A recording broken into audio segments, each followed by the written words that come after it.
Assalamualaikum warahmatullahi wabarakatuh.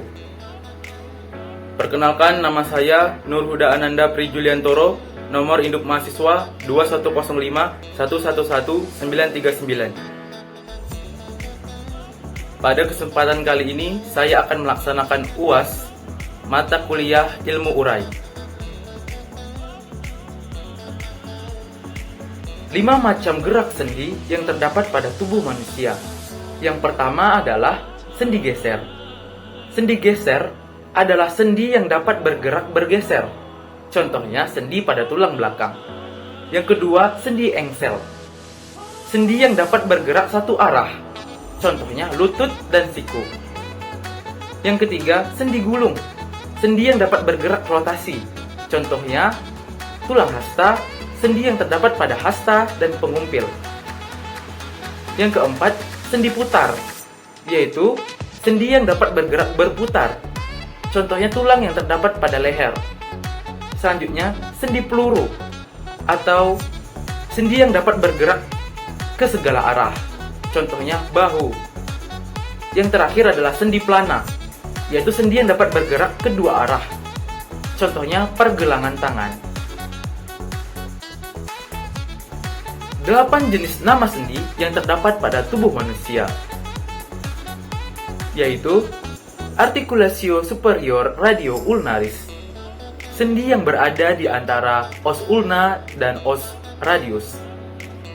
Selanjutnya, articulatio intercarpal, sendi yang berada di antara os ulna, os radius, dan os sacrapal, tepatnya di pergelangan tangan. Selanjutnya, articulatio cubiti, sendi yang berada di antara os humerus, os ulna, dan os radius, tepatnya berada di siku. Selanjutnya, articulatio humeri, sendi yang berada di antara os humerus, os scapula, dan os clavicula, tepatnya berada di pundak. Selanjutnya, articulatio genu, sendi yang berada di antara os femur dan os tibia serta os fibula, yang tepatnya berada di lutut. Selanjutnya, articulatio coxae atau sendi yang berada di antara os femur dan os coxae, tepatnya di pangkal paha. Selanjutnya, articulatio sternum clavicularis, sendi yang berada di antara os sternum dan os clavicula. Dan yang terakhir adalah articulatio talocrunalis, sendi yang berada di antara os tibia, os fibula, dan ossa tarsal, tepatnya berada di pergelangan kaki. 4 katup yang terdapat pada jantung, yaitu yang pertama adalah katup trikuspid, yang kedua katup mitral, yang ketiga katup pulmonal, dan yang terakhir adalah katup aorta.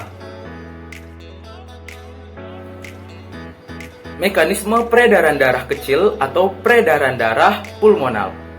Darah yang berasal dari seluruh tubuh akan mengalir menuju atrium dextra melalui vena cava. Selanjutnya, darah dari atrium dextra akan mengalir kembali menuju ventricle dextra melalui katup yang bernama tricuspidalis. Dari ventricle dextra, darah akan mengalir menuju pulmo. Dari pulmo, darah akan mengalir menuju atrium sinistra melalui katup yang bernama pulmonal. Yang kedua adalah peredaran darah besar atau peredaran darah sistemik. Mekanismenya adalah darah dari pulmo akan mengalir menuju atrium sinistra, yang kemudian akan mengalir dari atrium sinistra menuju ventricle sinistra melalui katup yang bernama pulmonalis. Dari ventricle sinistra, darah akan mengalir menuju aorta melalui katup yang bernama mitral.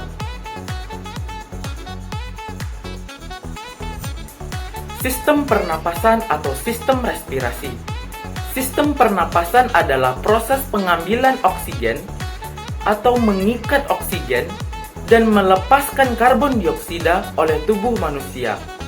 Fungsi dari sistem pernapasan yang pertama adalah sistem pernapasan dapat memungkinkan tubuh untuk bernafas. Yang kedua, menciptakan suara. Dan yang ketiga, mencium bau. Sistem pencernaan. Sistem pencernaan adalah proses mengubah makanan dan menyerap sari makanan yang berupa nutrisi yang dibutuhkan oleh tubuh.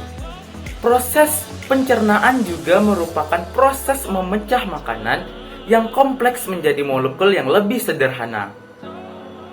Adapun organ-organ yang terdapat pada sistem pencernaan dibagi menjadi dua, yaitu organ utama dan organ pendukung. Organ utama pada sistem pencernaan yang pertama adalah mulut, yang kedua faring, yang ketiga esofagus atau kerongkongan, yang keempat lambung, yang kelima usus halus, yang keenam usus besar, dan yang terakhir anus. Sedangkan organ pendukung dalam sistem pencernaan yaitu gigi, kelenjar ludah, hati, empedu, dan juga pankreas. Mekanisme terbentuknya urin pada sistem kemih atau urinaria. Ada beberapa tahap yang dialami dalam proses mekanisme terbentuknya urin. Yang pertama adalah filtrasi. Filtrasi merupakan proses penyaringan darah oleh ginjal.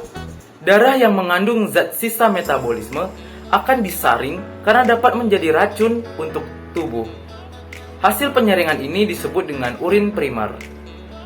Selanjutnya adalah reabsorpsi. Proses reabsorpsi merupakan proses penyaringan ulang atau penyerapan kembali. Penyerapan kembali zat-zat yang masih berguna untuk tubuh sebelum nantinya dikeluarkan oleh tubuh.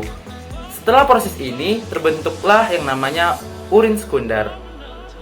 Yang proses yang terakhir yaitu augmentasi. Augmentasi yaitu proses terbentuknya atau pembentukan urin pada tubuh manusia. Zat-zat yang tidak lagi dibutuhkan oleh tubuh akan dibuang oleh dalam proses ini. Sehingga dalam proses ini terbentuklah urin sejati. Urin yang kita keluarkan melalui uretra. Organ yang terdapat pada sistem panca indera yaitu berjumlah 5 organ. Yang pertama adalah mata, yang merupakan indera penglihatan. Fungsi dari mata yaitu untuk melihat, sebagai media komunikasi, dan juga menyesuaikan cahaya yang diterima oleh mata. Yang kedua adalah telinga, yaitu indera pendengaran. Fungsi dari telinga adalah untuk mendengar, untuk menjaga keseimbangan, dan juga untuk mempercantik diri. Yang ketiga adalah kulit, yaitu indera peraba. Fungsinya adalah yang pertama, tempat keluarnya keringat, juga sebagai pengatur suhu tubuh, dan tempat penimbunnya lemak. Yang selanjutnya adalah hidung, yaitu sebagai indera penciuman. Fungsinya ya tentu untuk mencium bau. Selanjutnya alat pernapasan. Hidung juga berfungsi sebagai penyaring udara. Yang terakhir adalah lidah atau indera pengecap. Fungsi dari lidah tentunya untuk mengecap atau sebagai perasa. Juga berfungsi sebagai membuat huruf. Dalam mengucapkan huruf, lidah berfungsi untuk membentuk huruf tersebut. Selanjutnya adalah berfungsi sebagai alat bantu memposisikan makanan dalam mulut. Apabila kita makan, maka lidah juga berfungsi untuk memposisikan makanan tersebut dalam mulut kita. Selanjutnya adalah mekanisme melihat. Tentu, kalau kita mau melihat menggunakan mata. Mata sebagai indera penglihatan. Mekanismenya bagaimana? Mekanismenya adalah cahaya yang masuk ke kornea melalui pupil yang mengatur intensitas cahaya, kemudian masuk ke lensa mata. Cahaya itu kemudian diteruskan jatuh ke bintik kuning, kemudian diteruskan ke otak oleh saraf pada mata. Dan setelah itu, cahaya dapat diterjemahkan oleh otak. Yang kedua adalah mekanisme mendengar. Tentu mendengar menggunakan indera pendengaran yaitu telinga. Mekanismenya yaitu bunyi yang diterima daun telinga akan masuk ke liang telinga dan akan menggetarkan gendang telinga. Getaran itu akan diteruskan oleh tulang-tulang pendengaran yang terdapat di dalam telinga dan kemudian diteruskan ke otak oleh saraf pada telinga. Dan bunyi yang didengar itu akan diterjemahkan oleh otak. Hubungan antara sistem saraf dan alat indera merupakan kesatuan dari sistem koordinasi yang saling berhubungan. Sistem saraf berfungsi untuk menerima dan mengantarkan rangsangan ke seluruh tubuh. Alat indera merupakan alat pada tubuh yang dapat menangkap rangsangan karena pada alat indera terdapat ujung saraf sensori.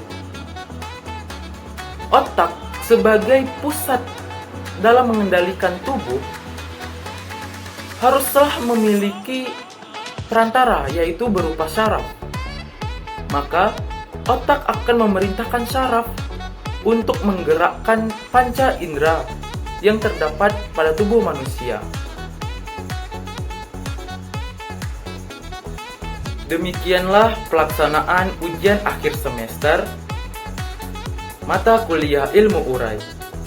Terima kasih. Wassalamualaikum warahmatullahi wabarakatuh. Salam olahraga.